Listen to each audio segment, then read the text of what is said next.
पिछले कुछ हफ्तों से अगर आपने स्टॉक मार्केट को देखा होगा तो सिर्फ गिरावट, डर और अनसर्टेनिटी ही नजर आ रही थी।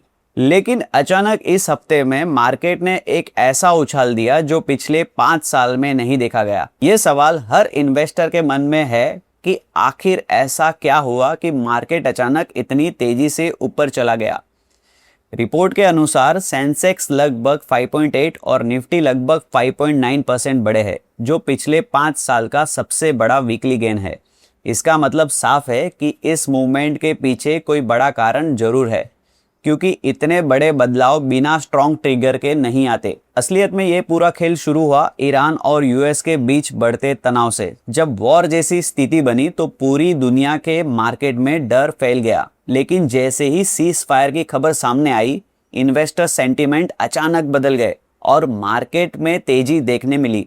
यानी मार्केट ने सिर्फ एक खबर पर रिएक्ट किया। अब यहाँ सबसे इंपॉर्टेंट फैक्टर आता है ऑयल प्राइस। इस पूरे हफ्ते में क्रूड लगभग 12% गिरा और करीब $93 पर बैरल तक आ गया।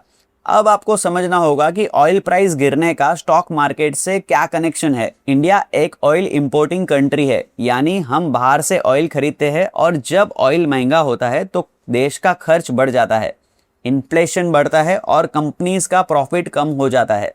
लेकिन जब ऑयल सस्ता होता है तो ट्रांसपोर्टेशन कम होता है, प्रोडक्शन कॉस्ट कम होती है और कंपनीज की प्रॉफिटेबिलिटी बढ़ती है। इसी वजह से ऑयल गिरते ही मार्केट में तेजी आ गई। लेकिन यहाँ एक बहुत बड़ा रिस्क भी छुपा है जो ज्यादातर लोग इग्नोर कर रहे हैं। अभी भी स्ट्रेट ऑफ होर्मुज़ पूरी तरह स्टेबल नहीं है। इजराइल और हिजबुल्लाह के बीच कॉन्फ्लिक्ट जारी है। सीज फायर भी पूरी तरह भरोसेमंद नहीं है। यानी ये रैली टेम्पररी हो सकती है और मार्केट कभी भी वापस गिर सकता है। और इस सिचुएशन का असर सिर्फ स्टॉक मार्केट तक सीमित नहीं है, बल्कि ग्लोबल बिजनेस पर भी असर पड़ रहा है। शिपिंग रूट रिस्की हो गए हैं, मरीन इंश्योरेंस महंगा हो गया है और इसी वजह से अब कंपनी करीब $100 मिलियन का इंश्योरेंस पूल बनाने की प्लानिंग कर रही है। इसका मतलब ये है कि आने वाले समय में ग्लोबल ट्रेड महंगा हो सकता है।